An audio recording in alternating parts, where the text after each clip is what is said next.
Okay, so you want a dog. Not just a pet, a cheerful shadow at the door, a reason to go outside, and one creature who treats your return from the grocery store like a historic event. But here is the contradiction. Dogs can make life feel emotionally richer while quietly making your finances less flexible. In 2025, Americans spent about $158 billion on pets, and roughly 71 million U.S. households owned at least one dog. Yet the price people imagine, adoption fee, food, a leash, maybe a few toys, is often only the entrance ticket. The real bill arrives in layers. There are vaccinations, checkups, grooming, training, boarding, damaged furniture, higher housing costs, and small monthly purchases that barely look dangerous alone. Then, one ordinary Tuesday becomes an emergency vet visit, and the animal you adopted for a few $100s suddenly needs treatment costing several thousand. So, what are you actually buying when you bring home a dog? Companionship, certainly. Structure, security, exercise, maybe even better mental well-being. But you are also accepting a 10 to 15-year financial obligation whose most expensive moments cannot be scheduled, negotiated with, or postponed until payday. By the end of this video, you will see the visible price, hidden recurring costs, failure points, and the income or savings buffer that can turn dog ownership from financial strain into a manageable choice. Because the economics of owning a dog are not really about whether you can afford the puppy today. They are about whether you can afford every version of that dog tomorrow. The first price you see is usually the least useful one. A shelter may charge a few $100s. A breeder may charge several thousand. Friends may tell you their dog was basically free, which normally means the dog was free in the same way a printer is cheap. The purchase gets you through the door, and everything afterward keeps the industry alive. For a realistic first-year budget, imagine 4 versions of the same decision. At the basic end, you adopt a healthy adult dog, buy second-hand equipment, handle simple grooming yourself, and spend roughly $1,200 to $2,000 getting established. Move one step up, a puppy needing vaccinations, training classes, a crate, gates, and better food, and the first year can reach $3,000 to $5,000. Add professional grooming, dog walking, boarding, or a high-cost city, and the number can climb beyond that before anything has technically gone wrong. The adoption fee or purchase price is not the cost of owning the dog. It is the cost of acquiring responsibility. Start with the shopping basket. You need bowls, a collar, identification, a leash, a bed, a crate, toys, waste bags, cleaning products, and perhaps fencing or baby gates. Together, they can turn one exciting weekend into a 4-figure transaction. Then comes healthcare. Even a healthy dog needs examinations, vaccines, parasite prevention, dental attention, and sometimes spaying or neutering if it was not already provided. Shelter adoption can reduce several of these starting costs because basic medical care may be included. A privately acquired puppy often transfers more of that bill directly to you. But that is only the beginning. Food is the obvious recurring expense. Yet even food refuses to remain one number. A small dog eating standard food may cost relatively little. A large dog, prescription diet, allergies, or rising prices can multiply the bill. Treats, chews, and supplements attach themselves to the grocery budget. Housing may change too. Renters can face pet deposits, monthly pet rent, breed restrictions, weight limits, or a smaller choice of properties. Its existence can narrow your options, and fewer options usually mean less bargaining power. Time also develops a price. Someone must walk the dog, feed it, train it, clean up after it, arrange appointments, and stay home when it is ill. If you work long hours, that time may be purchased from a walker or daycare. If you travel, a sitter, kennel, or pet-friendly hotel becomes part of the trip.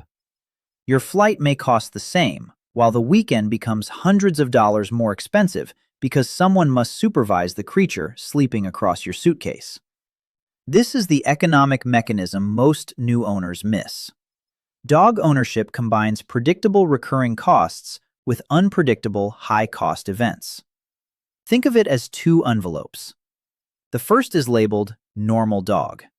Every month it pays for food, routine care, insurance, grooming, training, toys, housing charges, and occasional help. The second is labeled Not This Month, Please. It waits for an injury, illness, damaged tooth, swallowed object, behavioral problem, or urgent boarding need. Most people budget for the first envelope. The second one is what changes the outcome. Pet insurance can transfer part of that medical risk, but it creates another recurring payment. In the United States, the average 2024 accident and illness premium for an insured dog was about $62 a month. Policies differ in deductibles, reimbursement rates, annual limits, waiting periods, and exclusions. Insurance is not a magical card that makes veterinary care free. It is an agreement about which portion of a future bill you will still pay. Without insurance, you keep the premium but accept more risk yourself. That can work when you have substantial emergency savings. It becomes fragile when the emergency fund is also expected to repair the car, replace a laptop, cover lost income, and rescue every other part of adult life. So why do sensible people underestimate all of this? Because the decision is emotional at the exact moment the costs are abstract. You meet the dog now. The arthritis, dental treatment, special diet, and reduced mobility belong to a distant future. Your brain compares the adoption fee with the joy in front of you, not the lifetime stream of bills attached to that joy. There is also optimism bias. You picture a healthy dog, a flexible landlord, a work schedule that never changes, and relatives delighted to provide free holiday care. Each assumption is possible. Depending on all of them simultaneously is not planning. It is assembling a budget from favors nobody promised. Consider a representative example. Maya is 29, rents a one-bedroom apartment, and earns $68,000 a year. She adopts a medium-sized adult dog for $350. She expects food, treats, and routine care to cost about $150 a month. That feels manageable. During the first 6 weeks, she spends $280 on a crate, bed, leash, bowls, and gates. $190 on an initial veterinary visit and medicine. $240 on training, and a $400 pet deposit. Her $350 dog has already required $1,460. Then her employer changes the office policy. Maya must commute 3 days a week. The dog cannot comfortably remain alone for the full day, so she hires a walker 12 times a month. At $22 per visit, that adds $264 monthly. Pet rent, food, prevention, insurance, toys, and occasional grooming push her normal dog budget close to $500 a month, about $6,000 a year before boarding or emergencies. Maya has not made a foolish decision. She can still afford the dog. But a choice that looked like a small lifestyle expense now competes with travel, debt repayment, and retirement savings. The dog's cost is not merely what leaves her account. It is also what that money can no longer become elsewhere. That is opportunity cost. $500 spent each month cannot simultaneously build an emergency fund or grow inside an investment account. This does not make the dog a bad purchase. It means the companionship has a larger price than the receipts reveal. If you enjoy seeing the hidden economics behind ordinary adult life, subscribe, because the decisions that feel most personal often have the least visible balance sheets. And Maya's $500 month is still the manageable version.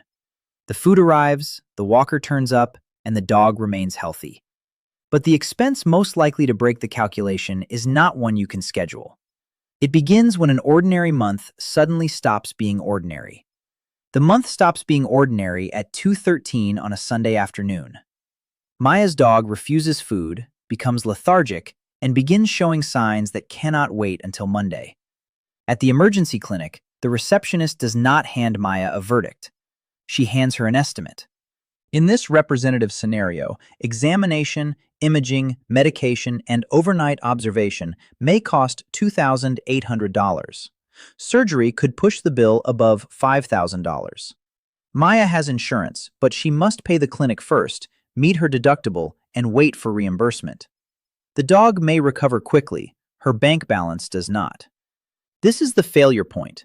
Dog ownership is affordable as a monthly average, but can become unaffordable as a single event. A budget may comfortably absorb $300 each month, while failing completely when $4,000 is required tonight. Economists would call this a liquidity problem. You can technically afford the annual cost and still lack the cash at the moment the cost arrives. Mistake 1 is budgeting for the healthy version of the dog. You total food, routine appointments, treats, and perhaps insurance. The spreadsheet works because every line is predictable. But dogs age.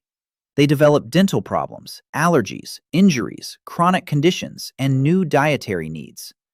Even without a medical crisis, an older dog may need more frequent care precisely when you have already spent years treating the monthly cost as normal. The expectation is that routine spending represents the whole commitment. In reality, routine spending is merely the floor. The practical lesson is not that every owner needs an enormous pile of cash.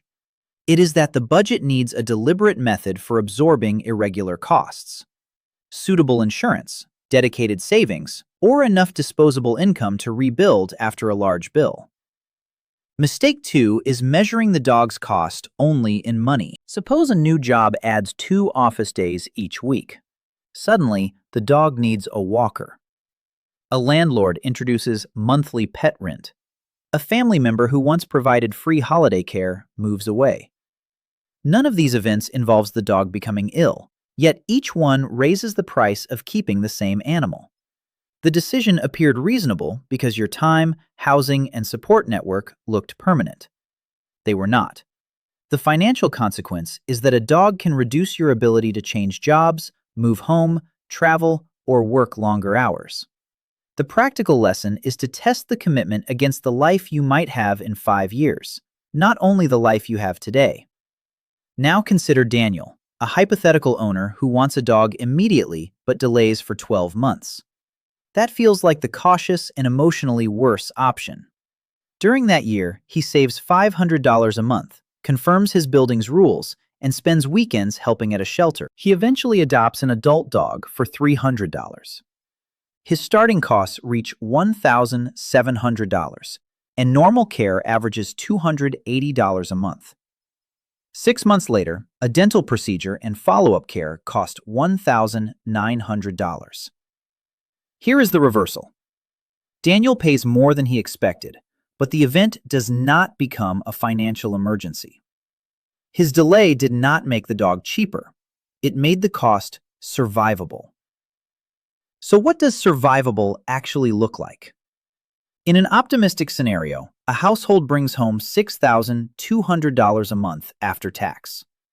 After housing, transport, debt, food, savings, and other necessities, it normally has $1,700 left. The dog costs $2,000 to establish, then about $250 a month, or $3,000 a year. The household maintains a separate $8,000 emergency buffer and still has roughly $1,450 of monthly flexibility. Dog ownership changes the budget, but it does not control it. In a more realistic scenario, take-home income is $4,800.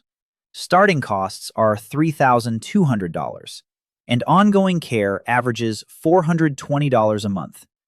Add $900 of boarding and an unexpected $1,600 medical bill, and the first full year approaches $10,700. A household that expected $900 of monthly breathing room now has closer to $480 during normal months, and far less during expensive ones. Then comes the difficult scenario. Income falls by $700 a month. A return-to-office policy adds $260 in dog walking. The dog needs $4,500 of urgent treatment, while the household has only $1,500 available. The dog is not suddenly too expensive, because food increased by $10. The calculation fails because reduced income, purchased time, and emergency care arrive together. The exact numbers change across the United Kingdom, Canada, and Australia, especially for insurance premiums, rental rules, and veterinary fees. But the economic structure remains the same. Recurring care is predictable, while medical emergencies and purchased time create the largest shocks. This is why one universal salary requirement would be misleading. A person earning $50,000 with low housing costs, family support, and strong savings may be better positioned than someone earning $100,000 with heavy debt and no liquidity. Location, breed, size, age, health, rent, taxes, and working patterns all change the result. But the broad calculation is clear. The advertised price may be a $300 adoption fee. The real starting cost can be roughly $1,500 to $5,000. Normal ownership can require around $200 to $500 each month, or $2,400 to $6,000 a year, before major emergencies. Current industry estimates place the median lifetime cost of a medium-sized dog near $39,350, although an individual dog may cost far less or far more. And the hidden expense that matters most is not food. It is volatility. The possibility that money, time, housing, and health costs change without coordinating with your paycheck. So, if dogs make life emotionally richer, why can they make you financially less flexible? Because you are buying something valuable that cannot be paused when your circumstances change. A dog is not a subscription you cancel during a difficult quarter. It depends on you through recessions, relocations, breakups, job changes, and every inconvenient Tuesday in between. Owning a dog is not financially irrational. You are purchasing companionship, routine, affection, and years of shared life. The mistake is pricing those benefits as though they come only with a bag of food and an annual checkup. Remember that cheerful shadow waiting at the door? The real question was never whether you could afford to bring it home. It was whether you could remain dependable when the dog became older, slower, or unexpectedly expensive. A dog may give you unconditional love, but responsible ownership comes with unconditional bills. Would you still get a dog after seeing the real numbers? Tell me in the comments and subscribe for the hidden economics behind ordinary adult life.